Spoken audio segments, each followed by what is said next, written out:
Mister ladies viewers அனைவருக்கும் வணக்கம். நான் டாக்டர் நித்யா, சித்தா பிசிஷியன்.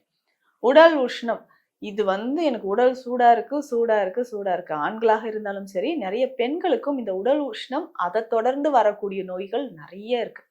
இப்போ பெண்களை பொறுத்த வரைக்கும் பார்த்தோம்னா, எனக்கு உடல் சூடா இருக்கு.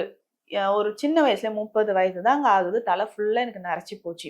எப்பவுமே எனக்கு உடல் சூடா இருக்கு. யாராவது தொட்டா கூட உடனே என்ன இவ்ளோ சூடா இருக்கு உன் உடம்பு அப்படின்னு கேட்குறாங்க. அந்த அளவுக்கு நம்ம உடல் ரொம்ப உஷ்ணமா இருக்கிறத நம்ம பார்க்குறோம். இதுவே உடல் உஷ்ணம் அதிகமாக என்ன ஆகுதுன்னா, நிறைய பெண்களுக்கு ஒயிட் டிஸ்சார்ஜ் அப்படின்னு சொல்லுவோம். அதாவது வெள்ளைப்படுதல் இருந்துகிட்டே இருக்கும். வெள்ளைப்படுதல் இருந்துகிட்டே இருந்துச்சுன்னா, உடல் உருகிக்கிட்டே போகுது அப்படின்னு சொல்லலாம்.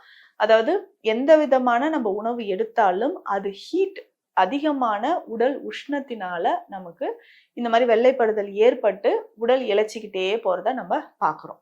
இந்த மாதிரி கண்டிஷன் உடல் உஷ்ணம் இருக்கும்போது கால் பாதங்கள்ல வெடிப்பு ஏற்படுறது, அதுக்கப்புறம் ரொம்ப ட்ரைனஸ் ஆகுறது, உடல் மஞ்சளாக காணப்படுறது, கண்ணு மூடினாவே சொல்லுவாங்க சூடா இருக்கு. இந்த மாதிரி உடல் உஷ்ணம் அப்படின்னு சொல்லுவது வெட்டைச்சூடு அப்படின்னு சொல்லுவோம். வெட்டைச்சூடு பொதுவா ஆண்களுக்கு நிறைய பேருக்கு ஏற்படுதுன்னு சொல்லலாம். அதாவது என்னன்னா, வெட்டைச்சூடு அப்படின்னு சொல்லும்போது அது யூரின் பாஸ் பண்ணும்போது அதிகமான எரிச்சலோட பாஸ் பண்ணுவாங்க. விந்து வெளியில வரும்போது அதிகமான உஷ்ணத்தோட வெளியில வருது. அந்த இடத்துல அடிக்கடி எனக்கு இன்ஃபெக்ஷன் வர்றதோ இல்ல யூரினரி ட்ராக் இன்ஃபெக்ஷன் ஏற்படுறதோ அதிகமாக நம்ம பார்க்கிறோம். இது எல்லாமே வெட்டைச்சூடு. இது என்னதான் நீங்க ட்ரீட்மெண்ட் எடுத்தாலும் சரி, கொஞ்ச நாளைக்கு நான் யூரினரி ட்ராக் இன்ஃபெக்ஷன் இருந்ததுனால நான் கொஞ்சம் ட்ரீட்மெண்ட் எடுத்தேன். ஆன்டிபயோட்டிக்ஸ்லாம் எடுத்தேன். ஒரு 15 டேஸ் 20 டேஸ் கோர்ஸ் எடுத்து முடிச்சேன். கொஞ்ச நாள் நான் திரும்பவும் இது ஸ்டார்ட் ஆயிடுச்சு அப்படின்னு சொல்லுவாங்க. அந்த அளவுக்கு அந்த மூலக்கனல், மூலாதார சூடு, வெட்டை சூடு அப்படின்னு சொல்லுவாங்க. இந்த சூடு குறையணும் அப்படின்னா, கரெக்டா நாடியில பார்க்கும்போது ரொம்ப ரொம்ப ரொம்ப தெளிவாக தெரியும். ஏன்னா நிறைய பேர் என்ன பண்ணுவாங்கன்னா, என்னம்மா ப்ராப்ளம் அப்படின்னு கேட்டோம்னா, இந்த மாதிரி உடல் இளைச்சிக்கிட்டு போகுது, ரொம்ப சூடா நான் ஃபீல் பண்றேன். ஆனா இந்த மாதிரி ஒயிட் டிஸ்சார்ஜ் இருக்கிறதோ, இல்ல அடிக்கடி யூரினரி ட்ராக் இன்ஃபெக்ஷன் ஏற்படுறதோ, இது எதுவுமே சொல்ல மாட்டாங்க. ஆண்களாக இருந்தாலும் சரி, யூரின் பாஸ் பண்ணும்போது எனக்கு ரொம்ப எரிச்சலா இருக்கு. அந்த யூரினோட செமன் கலந்து வெளியில வர மாதிரி இருக்கு. ரொம்ப உஷ்ணமா இருக்கு. இந்த மாதிரி கண்டிஷனும் சொல்ல மாட்டாங்க. பல்ஸ பார்த்து, நாடி பார்த்து தெரியும்போது நமக்கு இந்த விஷயங்கள் வரும். அதுக்கப்புறம் இதுக்கான ட்ரீட்மெண்ட் இதெல்லாம் எடுத்தேன். அப்பயும் சரியாகல அப்படின்னு சொல்லுவாங்க. இந்த மூலாதாரம் அப்படின்னு சொல்லக்கூடிய சக்ரா, நம்மளுடைய உடலுக்கே அது பேஸ் சக்ரா அப்படின்னு சொல்றோம். அதுல உஷ்ணம் அதிகமாச்சுன்னா, உடல் முழுவதுமே அதிகமான உஷ்ணம் ஏற்பட்டு, அதனால பல பிரச்சனைகள் ஏற்படுறத பார்க்கிறோம். நான் ஸ்கேன் எடுத்து பார்த்துட்டேன், பிளட் டெஸ்ட் பார்த்தேன், எல்லாமே நார்மலா இருக்கு. அப்புறம் ஏன் எனக்கு உடல்ல இந்த மாதிரி பிரச்சனைகள் அடிக்கடி சோர்வாயிடுறேன், உடல் உஷ்ணமாகுது, கண்கள் எரிச்சலா இருக்கு, பேக் பெயின் ரொம்ப சிவியரா இருக்கு, இடுப்பு வலி அதிகமா இருக்கு, கால் பாதங்கள்ல எரிச்சல், வெடிப்பு எல்லாம் வருது, என்னன்னே தெரியலன்னு சொல்றவங்களுக்கு காரணம் என்னன்னா, அதிகமான உஷ்ணம், வெட்டை சூடு இல்ல வெட்டை வாயு அப்படின்னு சொல்லுவாங்க. இது சித்த மருத்துவத்துல சொல்லக்கூடியது. இப்போ உதாரணத்துக்குன்னா சூளை நோய் அப்படின்னு நம்ம சொல்லுவோம். சூளை நோய் அப்படின்னா காரணமே இல்லாம உடல் முழுவதுமே ஏதோ சின்ன சின்ன ஊசியை வச்சு குத்துற மாதிரி, சூளத்தால குத்துற மாதிரி வலின்னு சொல்லுவாங்க. ஆனா இதை நான் எல்லா டெஸ்டும் பார்த்துட்டேன். எம்ஆர்ஐ எடுத்துட்டேன், சிடி எடுத்துட்டேன், நர்வ் கண்டிஷன் டெஸ்ட் எல்லாமே பார்த்துட்டேன். நர்வ்ஸ் எல்லாமே நார்மலா இருக்கு. ஆனா ஏன் இந்த வலி வருதுன்னு தெரியலையே அப்படின்னு சொல்லுவாங்க. இது சித்த மருத்துவத்துல சூளை நோய் அப்படின்னு சொல்லுவோம்.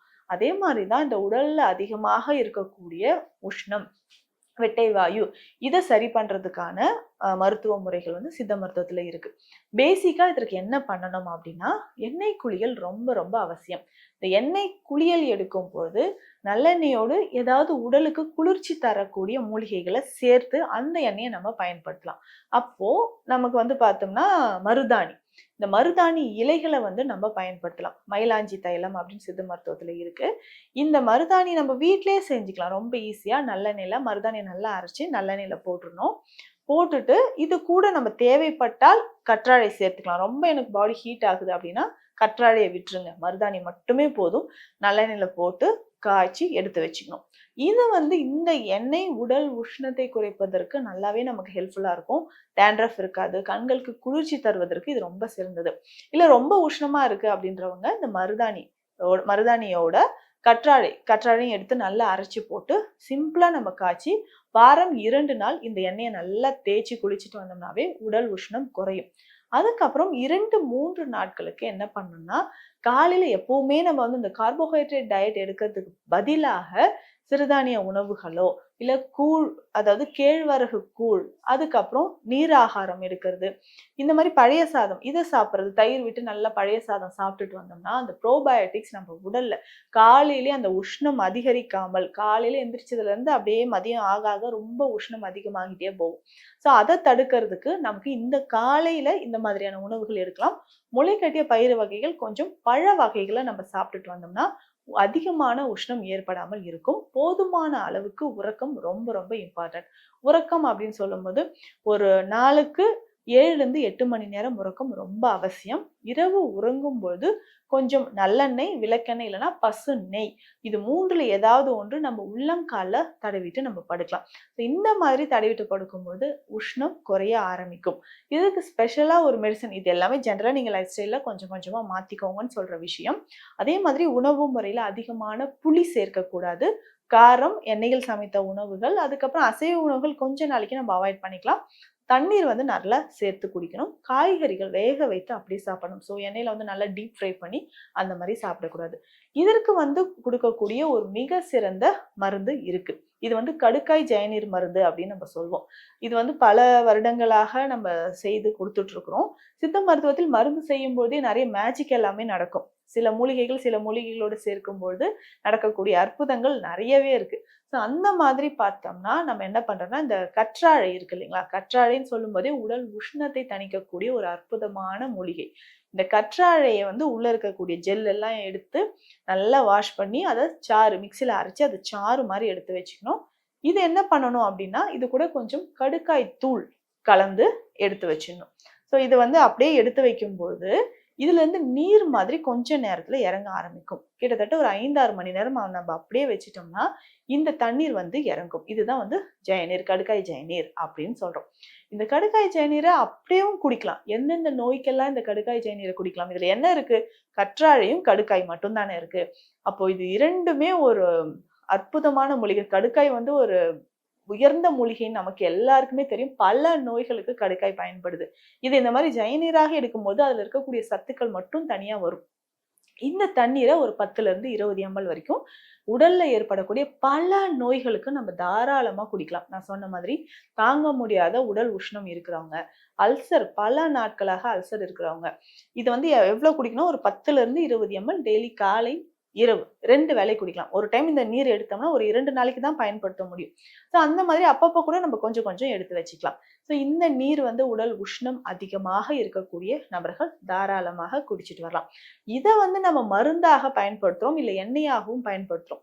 இந்த ஜெயநீரை என்ன பண்ணுவோம்னா பல மூலிகை மருந்துகள்ல கலந்து அது வந்து வெயில்ல வச்சு எடுத்தோம்னா அந்த மூலிகைகளுக்கு வந்து அதிகமான ஒரு அதோட எஃபிகசி வந்து அதிகமாகுது அப்படின்னு சொல்லலாம். ஸோ அது வீரியம் வந்து அதிகமாகுது. ஸோ அப்போ இதுக்கு ஈஸியா இன்னொரு எண்ணெய் முறை, இந்த எண்ணெய் முறையை பயன்படுத்தும் போது நமக்கு குடல் பகுதியில இருக்கக்கூடிய மோஷன் வெளியேறும், பைல்ஸ், ஃபிஸ்டுலா, மூலச்சூடு இது வந்து குறைய ஆரம்பிக்கும். எந்த எண்ணெயா பயன்படுத்த போறோம்? இந்த ஜெயநீரை நம்ம வந்து எடுத்துக்கிட்டு எந்த அளவுக்கு ஜெயநீர் இருக்கோ அந்த அளவுக்கு நம்ம வந்து விளக்கெண்ணெயை எடுத்துக்க போறோம். ஸோ இந்த விளக்கெண்ணையும் ஜெயநீரையும் நல்லா கலந்து கடுக்காய் பிஞ்சு இருக்கு இல்லைங்களா, அந்த பொடியும் கொஞ்சம் இதுல சேர்த்துக்கணும். கடுக்காய் விட கடுக்காய் பிஞ்சுக்கு வேறு மாதிரியான சில நல்ல மருத்துவ பலன்கள் இருக்கு. ஸோ ஆல்ரெடி இந்த ஜெயநீரோட நம்ம விளக்கெண்ணையும் சேர்த்து கடுக்காய் பிஞ்சு கடுக்காயோட பொடியை நல்லா கலந்து நம்ம அடுப்புல வச்சு சிறு தீயா எரிச்சிட்டே வரணும். ஸோ இது வந்து ஆயில் மாதிரி நம்ம ரெடி பண்ணிக்கிட்டே வந்தோம்னா ஒரு கட்டத்துல நல்ல ஆயில் வந்து தனியா பிரிஞ்சு வரும்.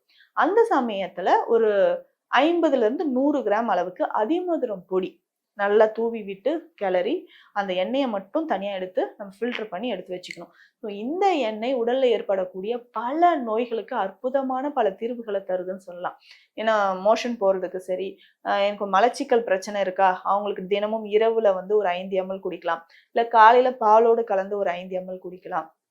தொப்புள்ள இந்த எண்ணெயை வந்து தொப்புள்ள இந்த விளக்கெண்ணெயோட காய்ச்சி ஜெயநீரை போட்டு காய்ச்சி எடுத்த எண்ணெயை தொப்புள்ள ஒரு 2 சொட்டு வச்சு தூங்கும்போது உடல் உஷ்ணம் வந்து தனிய ஆரம்பிக்கும். இரவு நேரத்துல நல்ல தூக்கம் வரும். கண்கள சுத்தி நம்ம நல்லா மசாஜ் ஒரு 2 சொட்டு எடுத்து கண்களுக்கு உள்ள விட வேண்டாம். கண்கள சுத்தி நல்லா அப்ளை பண்ணிட்டு தூங்கி நல்லா தூங்கும்போது ஒரு ஆழ்ந்த உறக்கம் அப்படின்றது கிடைக்கும். ஸோ இந்த குறிப்புகள் எல்லாமே ஃபாலோ பண்ணீங்கன்னா, பல நாட்களாக என்ன காரணம்னே தெரியாத நம்ம உடல்ல ஏற்பட்டிருக்கக்கூடிய இந்த உஷ்ணத்தினால் பாதிக்கப்பட்டிருக்கக்கூடிய நபர்களுக்கு பல நோய்களுக்கு இந்த உஷ்ணம் தான் காரணம். ஸோ இதை விரட்டி அடிக்கிறதற்கு இந்த குறிப்புகள் எல்லாமே ஃபாலோ பண்ணுங்க. மீண்டும் அடுத்த பதிவில் சந்திக்கலாம். நன்றி.